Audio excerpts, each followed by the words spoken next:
그 라이트 X 데비에이션이 되려면은 그 리드 그 1에서 그 마이너스를 보여야 되고 AVF에서 그 플러스를 보여야 된다. 그것이 이제 그 라이트 X 데비에이션이며 그 리드 3하고 AVF에서 Q8을 보여야 된다. 리드 3와 그 AVF에서 Q8을 보여야 되고 여기서 라이트 아티움의 인라지먼트라든가 라이트 벤트리클러 하이퍼트로피가 없는 경우에 이걸 갖다가 레프트 포스테리어 페이셜 블록이라고 한다. 뭐 이 두 가지가 합쳐진 것이 이제 바이페이셜 블록이 해당되는 것이고, 그 심근의 내벽이 그 인팍션이 됐다든가 이스케미아가 왔을 때는 그 ST 벡터가 안쪽으로 향하게 돼가지고 ST 디프레이션을 일으키고, 그 다음에 심근의 외벽이나 전층이 손상되었다면 ST 벡터가 바깥쪽을 이렇게 건강한 데서 이쪽으로 향하기 때문에 그 ST 엘리베이션을 일으키게 되는 것이다. 그 인팍션을 일으키는 부위는 정기적으로 그 뉴트럴 중성임으로써 그 경색 부위의 그 반대 부위는 경색 부위의 전극의 심전도의 거울상을 나타내는 걸 미러 이미지 해가지고, 경색 부위가 ST 엘리베이션 되면은 그 반대쪽 부위는 ST 디프레이션을 형태를 일으키는 것이 리시프로컬 체인지다. 우리가 일반적으로 그 사지 유도에서 2, 3 AVF를 인피리얼하고 리드 1L을 갖다가 그 레터럴이라고 했다.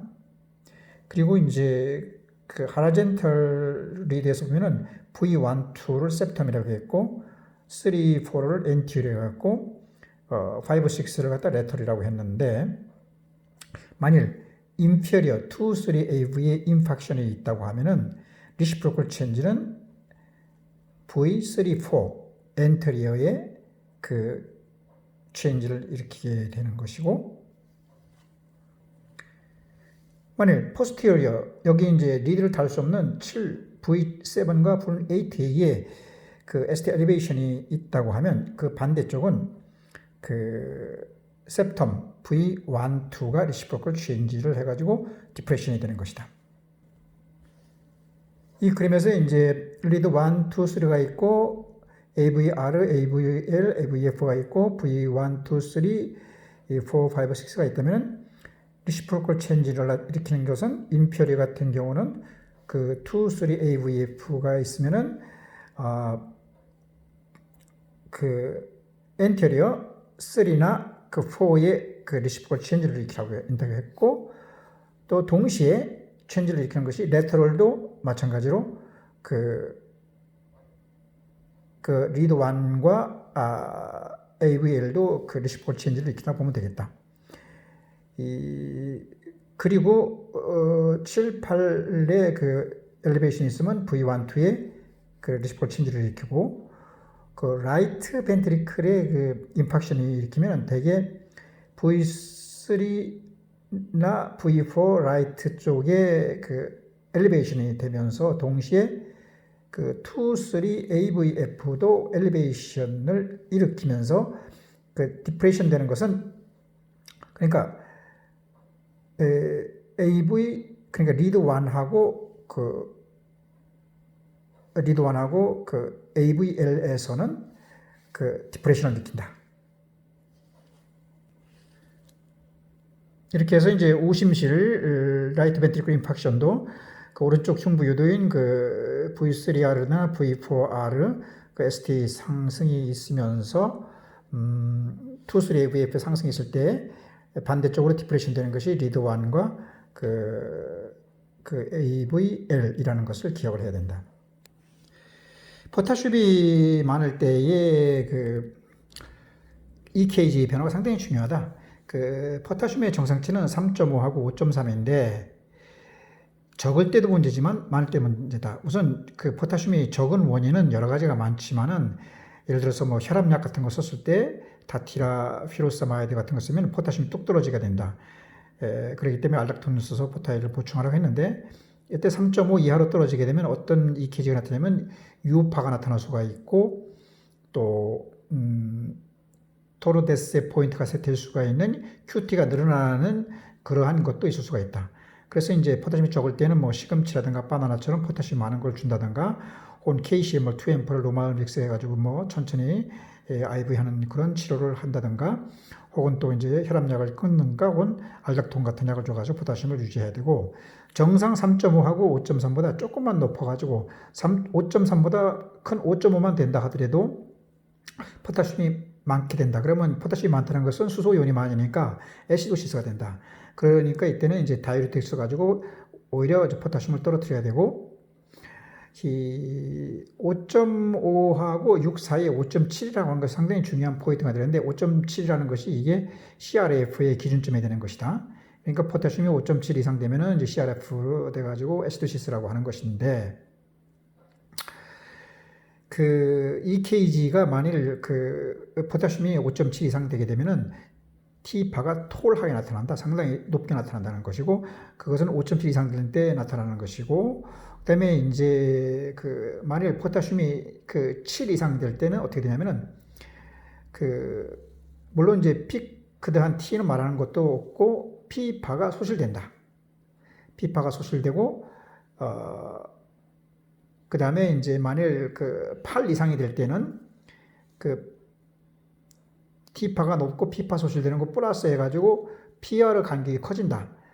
다시 말해서 QRS도 커지는 그런 형태를 나타내게 되고 만일 10 이상이 됐을 때는 사인파가 나타나고 어레스트가 온다는 것을 기억해야 된다. 이것이 이제 EKG 변화고 그러면 이제 5.5하고 5.7하고 6 사이 여기에서는 어떻게 하냐면 이제 포타슘이 너무 많으니까 그 이온 교환 수지 H2SO에서는 HSO4라든가 혹은 또 비본 K나 소듐의 그 포타슘이나 소듐의 HCO3 그 비본을 이렇게 준다든가 해가지고 치료를 하고 예를 들어 6하고 7 사이에서는 에피네프린이라든가 인슐린, 뭐 설탕 같은 걸 집어넣기도 하고 그다음에 이제 그 7 이상 되면은 다이얼리시스라든가 CaCl2를 해야 된다. 원래 그 T파는 이렇게 작은데 점점 이렇게 포타슘이 많아지면은 이렇게 T파가 올라가게 된다.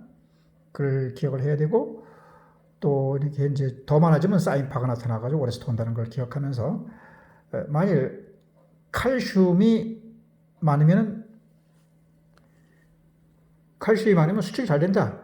다시 말해서 이제 그 QT가 짧아지는 것이고 칼슘이 적으면은 그 QT가 늘어난다. 수축이 잘 안 된다는 것을 말하는 것이고 이 그림에서 보이는 것처럼 뭐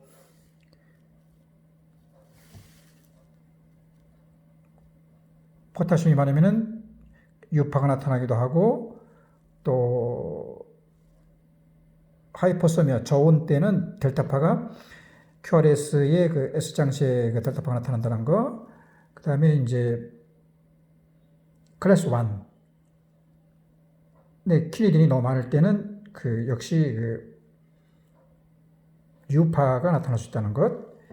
그리고 트라이시클에서 이제 항우울제를 많이 쓰면은 그 QT가 좁아진다. 그래서 하트레이트가 많아지고 흥분되게 하는 것이고, 서브아라크노이드 헤모리지가 되면은 그 T파가 인버스가 된다는 거, 깊은 T파가 나타난다는 거.